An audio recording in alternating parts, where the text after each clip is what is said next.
Travis, tell the people a bit about yourself and what you're working on. Sure. First off, hey Sandra. Let's see. I'm from the U.S. I have a background as a software engineer. Built multiple startups, sold two companies, and I am out here in beautiful Da Nang, Vietnam, running the hacker residency with some of my friends. So this is definitely an experiment. It's our first batch. The general concept is we invite 10 world class developers, indie hackers, founders from around the world to join us in a villa for 1 month, and we just lock in and build alongside each other. So this whole thing is very inspired by a residency that I went through in San Francisco 2 years ago called HF0, and they're kind of like the more legit version of this. They've been doing this for 6 years. They actually invest $1 million in each of the 10 teams, and you live together in a mansion in San Francisco for 3 months. Now, most of those companies go on to raise like seed, Series A, and they're on the venture track. And kind of a core thing that's different about what we're doing is one, it's a different market, and there's a lot of different things about Southeast Asia and Vietnam. And then two, we have more of a focus on indie hackers and building profitable companies versus just jumping on the VC hype train. So this is something that I could talk about a lot, but kind of in a nutshell, there's two very distinct paths right now to building a tech company. There's kind of the traditional YC style of making a big bet and raising venture capital and really like shooting to try to become a $1 billion, $10 billion company. And I absolutely love that there are more resources than ever before. I don't think most people like realize just how much capital and resources are out there for entrepreneurs to build like venture scale startups, and that's amazing. And then on the flip side, there are people like Tony Din who are indie hackers and doing more with less, trying to build a profitable tech company that is sometimes more about the lifestyle, more about freedom than necessarily raising money and the trade-offs involved in that. And so we're still trying to figure out exactly like the angle of the type of people that we're focused on. For this first residency, we have some venture folks, some indie folks, but I'm just really excited. Like this, we've been about 3 weeks into our first residency. A lot of the people that we have at the house have large social audiences, so we've been doing some live streams. I think our first live stream got 150,000 views. People are very interested in what we're doing. There's a lot of FOMO, and really we're just trying to create a community that brings together and bridges like the best of Silicon Valley with Vietnam, with Southeast Asia, and also the best mindsets and game plans and tactics from Silicon Valley and venture scale startups to the world of indie hacking, and try to kind of merge these two together. Yeah. That's beautiful. That's very beautiful to say. Do you have any advice for people who want to get into this residency? Yeah, so the first thing is just build, and I really like building in public. I think just starting following your own passion, your own curiosity.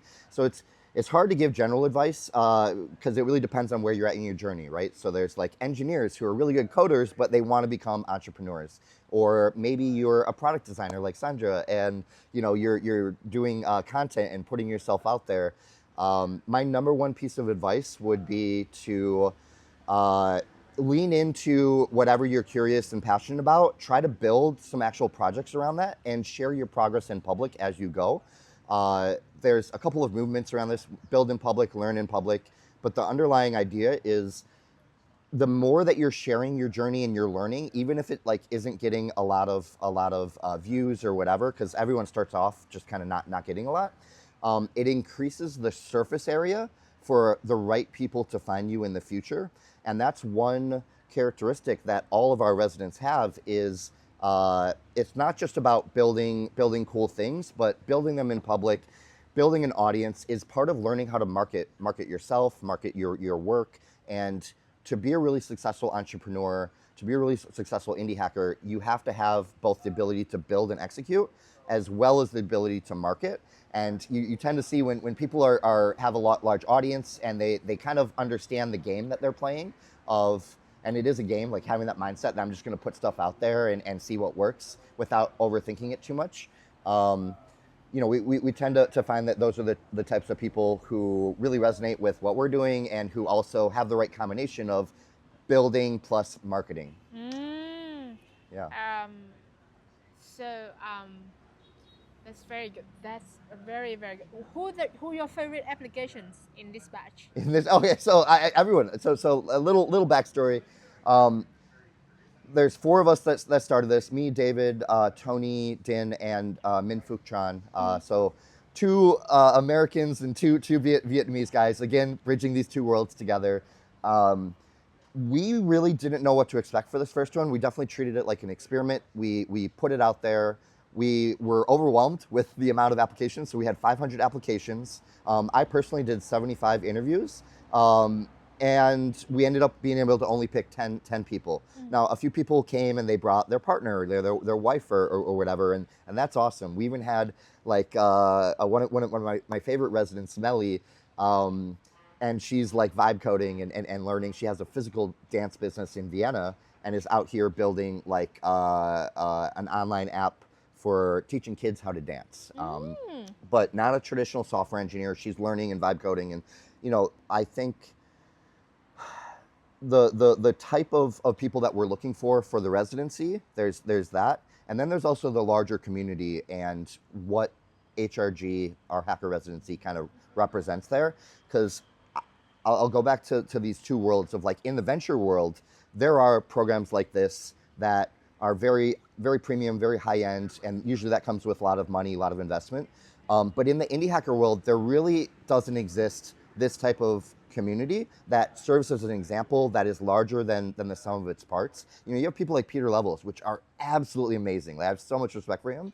But at the end of the day, he's one guy, right? And so we're kind of trying to say, like, how can we create a community that puts out some of the best indie hackers as examples, and then provides a way for some of the best up and coming indie hackers and some venture founders. So getting that mix together to grow them and to build a larger community around that, and really help put an ambitious example of this is what you could be successful in the future. If you follow these folks, and everyone's different. Like indie hacking, there's a lot of different paths to success, but there's some commonalities across there. Building, sharing in public, just building a lot of stuff, like shipping fast and not being too attached to any one product.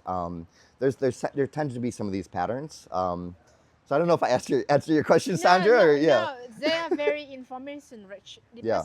Especially like love your work, but the attachment to the outcome is a lesson I had to learn again and again. Yeah. It's a lesson I had to learn again and again. Yeah. How old are you? How old am I? Yeah. How old do you think I am, Sandra? 40s? Okay, yeah, I'm 39. Okay. I got some grays, right? Okay. Yeah. So after 2 decades in the game, Mm-hmm. what keep you since so energetic and so full of love and life? How don't you get cynical? So that's a really good question. I mean, I'll be honest. Like I've had ups and downs. I've had a lot of success in my career, but I've also had a few periods of burnout. And this is one of the things of raising venture, and kind of it adds stress, and you're really pushing yourself. Like I was building a certain type of startup on a pedestal because I thought that's what success was, and so I pushed myself to that, as opposed to really understanding what I want and what success was for me internally, and that led to some burnout, right? How do I stay so chipper and happy? I mean, I'm not always. It's just a little bit of who I am. I like to say that my heart is open source. I love open source. Open source is such like a pure conduit for creativity for engineers, and it's something that it's very rewarding being able to put something out there and have millions of people from around the world. Like that's how I know these guys originally. My co-host is through different open source projects, and it engenders a lot of goodwill. It's like, oh, like okay, that guy's legit, right? Because like I used one of his open source things or something. And then I really genuinely love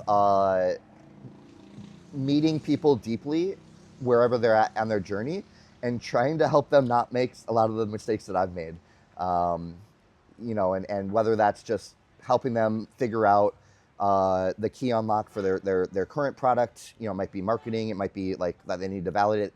Sometimes I talk to people and it's like, oh, I've been working on this thing for 6 months, and I'm like, oh, that's awesome, cool technology, right? The engineering me gets excited, but the entrepreneur in me says, have you talked to users, right? And so it's different for every person, but I love that. I really love deeply getting to know people who have that ambition, who have that talent, but you know, maybe just need a little third party to keep them honest about what they need, what they should be doing.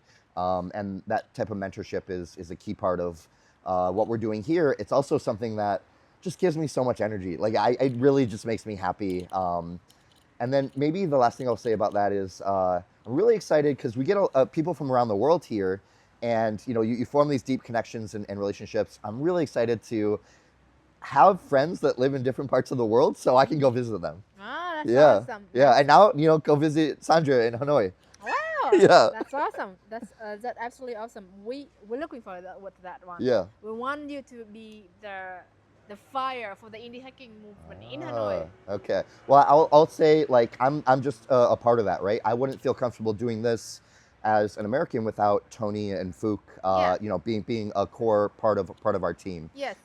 Yeah. Yeah. Um, for people who's starting out and struggling with Yeah. coding, what would be your advice to them? Good question. I'd say two pieces of advice would be: one, use AI as much as you can. It may not be able to do everything that you want today, and it might be frustrating. And then it's like, oh, like I like made this app and I got to a certain point, and now it's like too complicated and whatever. But if there's one skill that I am 100% confident will be the highest leverage skill in 5 years and 10 years, it will be being able to effectively use AI, and especially being able to use AI to build, whether that's writing code directly, whether that's using another platform like Replit or Lovable to, you know, have that higher level abstraction where the code is you know, one step removed from you. I think being able to build up the muscle of I have a problem, I'm going to reach for an AI tool to solve it. I think that is the single highest leverage skill that you can do as someone starting out right now.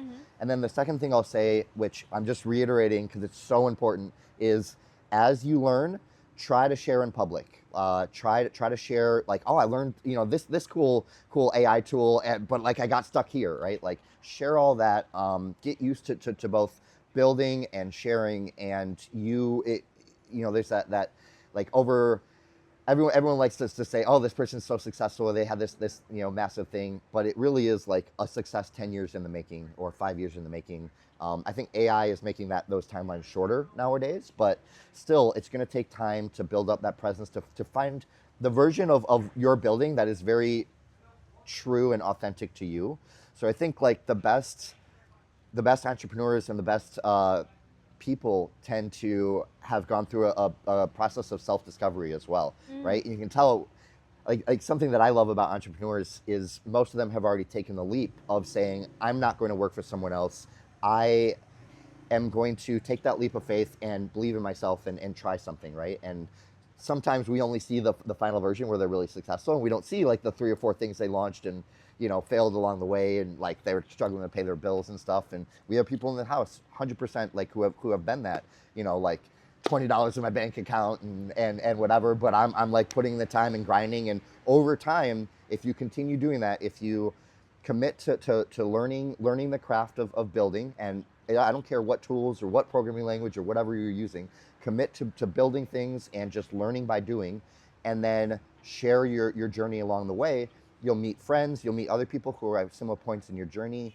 You know, like Tony's wife, Anne. I love Anne.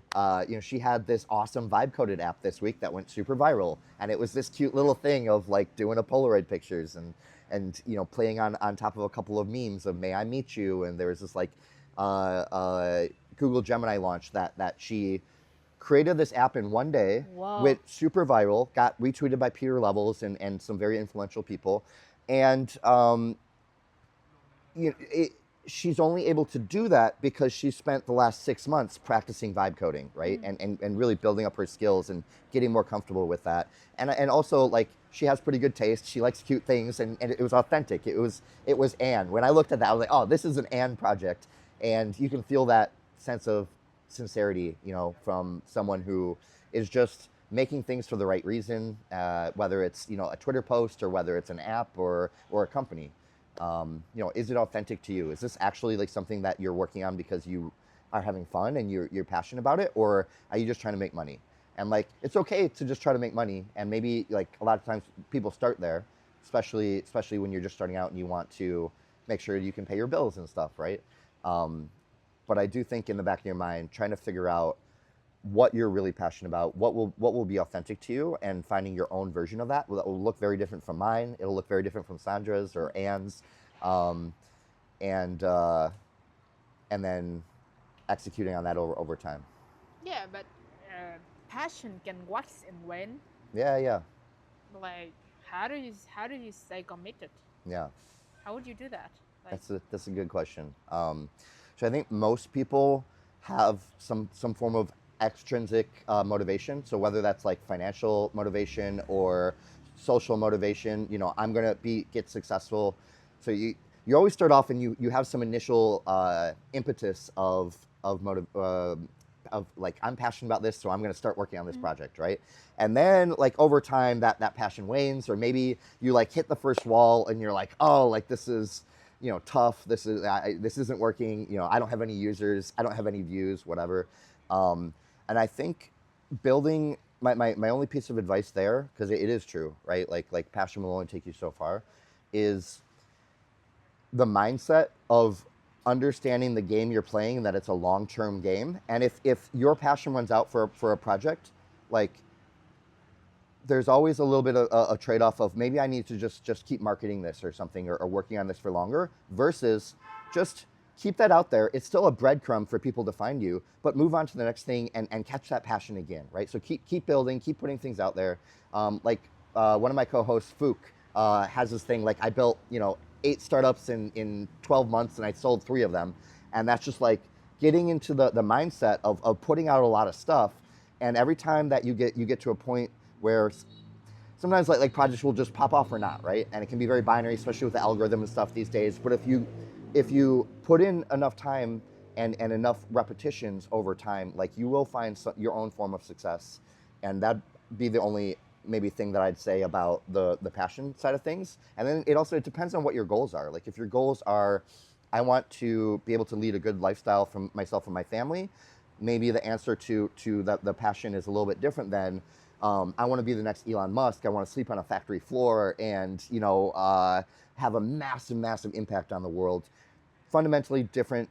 Like they're both coming from a certain form of passion, and one is a little more like obsession, and it can be very very unhealthy, and it's like at a certain level. But just finding your own version of that, of starting with the passion and then getting into the practice of putting in reps, building in public, putting projects out. And if you end up getting to a point where you're not passionate and you're not like loving it, switch it up. did you feel pain from not joining Figma early? Yeah. No, I love those guys. So Sandra's talking about, like, I think everyone in Silicon Valley, if you're in Silicon Valley for long enough, you talk to someone and they have like I could have invested in these guys in their seed round, or I could have joined these guys, and my version of that is like I knew the co-founders of Figma, Dylan Field and Evan Wallace, two absolute ballers. I happened to TA them in undergrad at Brown, in their computer graphics class. And when they were first starting Figma, they like got in touch with me and were like, we're building this thing. It's like Photoshop, but in the browser. And I was like, I don't know if that's a good idea, right? And now Figma is a massively successful company.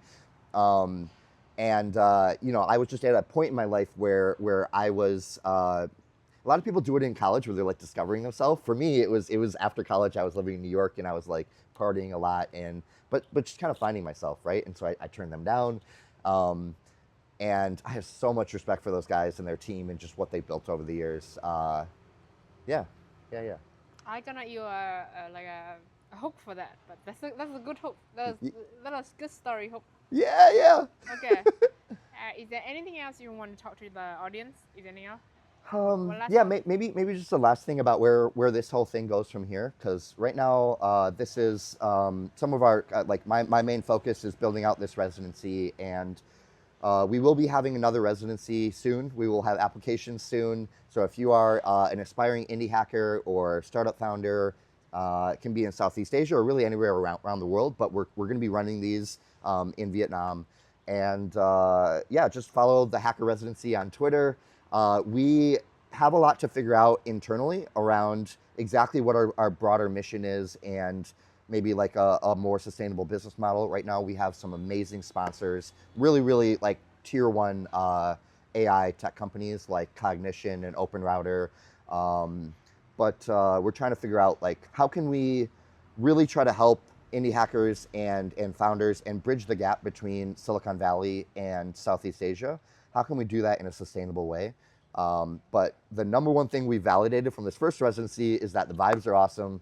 We actually all have just loved doing this. It's a lot of fun, very energizing, and we will absolutely be doing this again, targeting probably this upcoming spring or early summer. And maybe we'll do it in the same villa. Maybe we'll do it. We might experiment around with the location. So. Okay, one more hope question. What's Last up? one. What's up? Can Vietnam become the next Silicon Valley? Can Vietnam become the next Silicon Valley? I think anywhere in the world becoming the next Silicon Valley, like that's a common phrase. I don't necessarily see it happening because I just know Silicon Valley pretty well, and the density of talent out there and amount of capital is just on another level. But I firmly believe that Vietnam can become a tier one player kind of on the international scene when you think about startups and tech talent and being a destination that some of the best teams from around the world look at as a very important market. Excellent. We Okay. have so many material today. Yo.